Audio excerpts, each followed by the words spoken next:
청력이 떨어지고 나면 청각세포라는 거를 되살릴 수는 없거든요. 그래서 조금이라도 떨어지기 전에 미리 알아서 더 이상 진행을 하지 않게 그 시점에서 멈춤. 난청이 보통은 이제 우리가 나이가 들면서 생기는 병인 건 당연하고요. 근데 이제 뭐 유전성 난청 같은 것도 있죠. 우리가 어렸을 때 비교적 조기 난청, 그러니까 어린 나이부터 청력이 나빠지는 경우도 있을 수 있고요.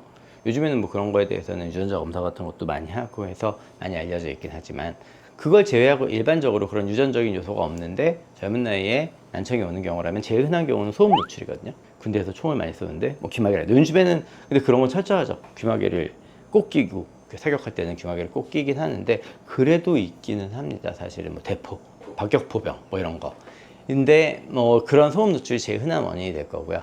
그게 아니더라도 생활 속에서도 아무래도 이어폰을 많이 쓰고, 사실 미디어에 노출이 많잖아요. 기본적으로 우리가 뭐 게임을, 스마트폰으로 게임을 하든 PC 게임을 하든 아니면 인강도 듣고, 뭔가 이제 귀로 뭔가 이어폰을 쓰고 사용할 일이 한 20년 전, 30년 전이랑 비교하면 훨씬 많아졌죠. 옛날에는 뭐 CD 플레이어에 음악 듣는 정도였다면 요즘에는 인강도 들어야 되고 스마트폰이랑 통화도 뭐 등등등등 다양한 경우에 이 소음에 노출되는 비율이 높아졌기 때문에 소음 노출 때문에 생기는 소음성 난청이 상대적으로 증가하고 있고, 그래서 그 부분이 제일 큰 원인이 될 것 같습니다.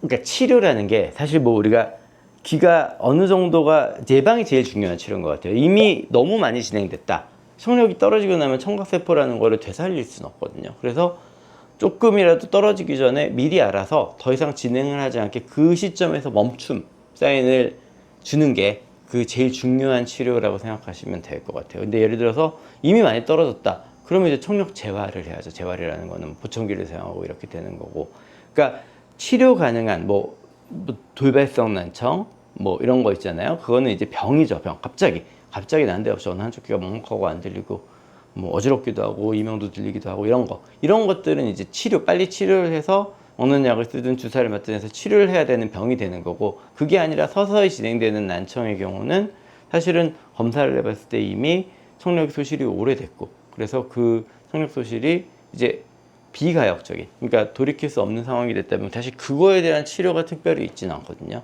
그런 경우가 없도록 하기 위해서는 이제 그 조금 안 들린다, 불편하다, 뭐 아니면 이명이 들린다, 소리가 울려서 들린다 등등 증상이 있을 때 바로 이제 진료를 받고 확인을 해서 거기서 원인 상태를 파악해 보고 소음 노출을 피한다거나 멀리 한다거나 하는 게 제일 중요한, 어찌 보면 예방이 가장 중요한 치료가 될 것 같습니다.